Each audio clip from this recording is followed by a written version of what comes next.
Hey. Alright, y'all, I just got done watching the regular season opener between the Los Angeles Lakers and the Minnesota Timberwolves. Lakers come away with the win in JJ Redick's coaching debut, but that was not even close to the biggest storyline from this game. Obviously, you also had Anthony Davis dropping 35 points, 16 rebounds to go with 4 assists and 3 blocks. Oh, and of course, there was the whole little, tiny little subplot of LeBron and Bronny sharing the court as a father and son duo for the first time in NBA history, which, all jokes aside, was a pretty amazing moment to witness. It was also hilarious that Bronny's first real possession on the basketball court was him just getting absolutely cooked by none other than Julius Randle. But I would also like to point out that he had a much better defensive rep a few minutes later on Anthony Edwards. So, maybe there is a little bit potential there. Anyway, this was a fun watch, especially with it being JJ Redick's first game. I've been on his side as there has been a lot of hate coming his way, especially on places like Twitter, and it was just nice to see him actually look like a real NBA coach making good rotations.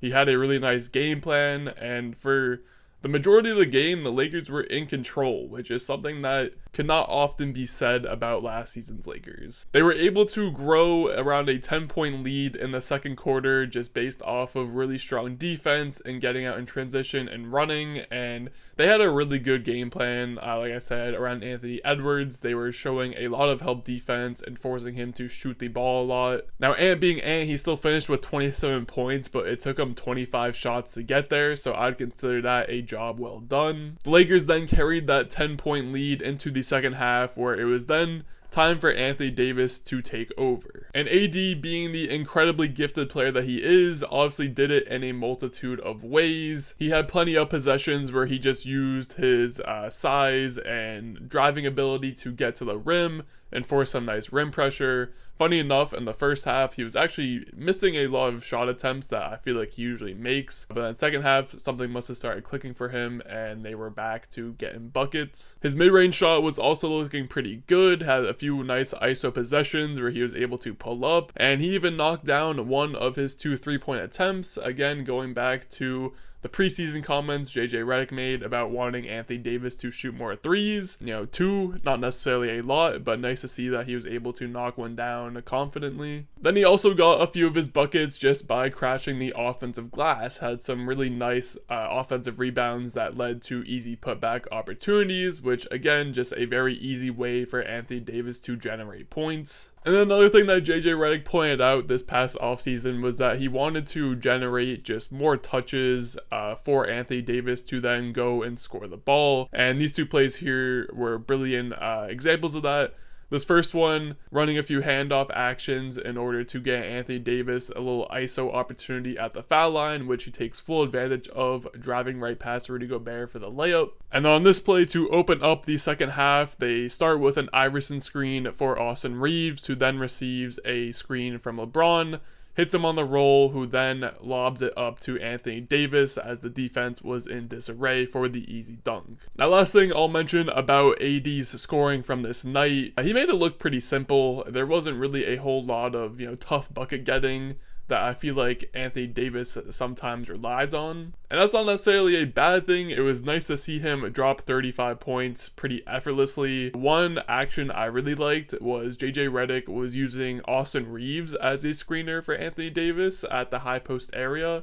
And this is just a really easy way to get Anthony Davis, again, more opportunities to get to the rim, and he took full advantage the few times that they ran it. Overall, AD made an effort to get to the rim at will. It led to 15 total free throws, which he made 13 of, and if you are a follower of this channel for quite some time, then you would know that I am a huge fan of getting to the free throw line. It's the easiest way to generate points. Now, another Laker that really stood out to me throughout this game was Rui Hachimura, who is in a position where he is primed to take a leap, and it's something that I think Lakers fans and Lakers coaches would love to see. Since getting traded to the Lakers, he's been that piece where it's like, if Rui can exceed expectations, then this Lakers team can be really good, but if he doesn't exceed expectations, then they're going to be continuing to be stuck in this, middling, play-in area in the standings. And this first game was a really strong start for Hachimura. He was getting some really easy buckets, getting to the rim,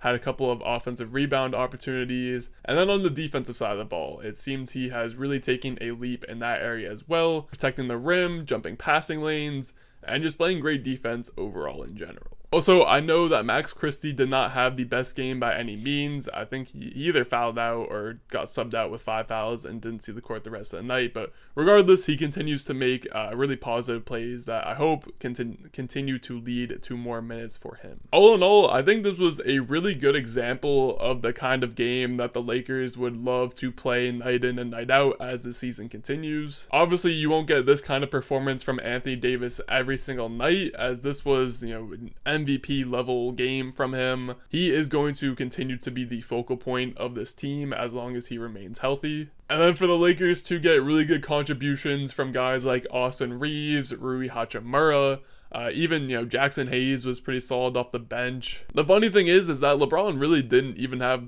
that great of a game. Obviously he was still very impactful on the court, but even just look at the box score.